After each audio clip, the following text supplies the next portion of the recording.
உங்கள் வீடு தேடி வரும் அரசு. உங்களுடன் ஸ்டாலின். நாமக்கல் மாவட்டம் பள்ளிப்பாளையம் அருகே இந்து சமய அறநிலைத்துறைக்கு சொந்தமான நிலத்தில் உள்ள கட்டடத்திற்கு சீல் வைக்க வந்த அதிகாரிகள் தங்களை ஒருமையில் பேசியதாக கூறி பொதுமக்கள் அவர்களை சிறைபிடித்து வாக்குவாதத்தில் ஈடுபட்டனர். இதுகுறித்தான கூடுதல் விவரங்களோடு இணைகிறார் நமது செய்தியாளர் தங்கமணி. வணக்கம் தங்கமணி, விவரம்.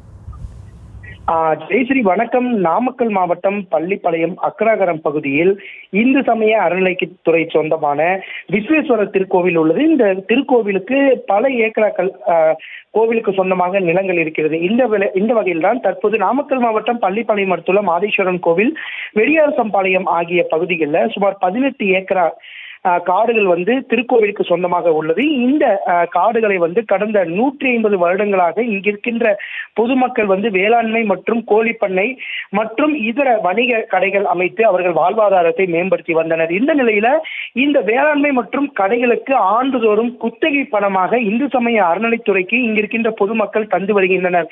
இந்த நிலையில கடந்த வருடம் ஒரு வழக்கு என்பது தொடரப்பட்டிருக்கின்றது. இந்த அனைத்து இடங்களுமே இனிமேல் கோவிலுக்கு மட்டுமே சொந்தம் என்ற ஒரு வழக்கு தொடரப்பட்ட நிலையில் தற்போது முன் அறிவிப்பின்றி இன்றைய தினம் திடீரென 25க்கும் மேற்பட்ட இந்து சமய அறநிலைத்துறை அதிகாரிகள் இணை ஆணையாளர் தலைமையில மாதேஸ்வரன் கோவில் பகுதிக்கு வருகை தந்து அங்கிருக்கின்ற ஒரு 3 கடைகளுக்கு சீல் வைக்கும் முயற்சியில் ஈடுபட்டனர். அப்போது அங்கு வந்த அந்த பகுதி ஊர் பொதுமக்களை இந்து சமய அறநிலைத்துறை அதிகாரிகள் ஒருமையில் திட்டினர். உங்களுக்கு என்ன இங்க வேலை, நீங்க முதல்ல வெளியில போங்க என்ற ஒரு வார்த்தையில அவங்க பயன்படுத்திய காரணத்தினால் அங்கிருக்கின்ற ஊர் பொதுமக்கள் கொந்தளித்து அவர்களிடம் கடும் வாக்குவாதத்தில் ஈடுபட்டனர். வட்டாட்சியர் மற்றும் இந்து சமய அறநிலைத்துறை அதிகாரிகளை சுமார் 25 நபர்களை பொதுமக்கள் சிறைபிடித்து கடும் வாக்குவாதத்தில் ஈடுபட்டனர்.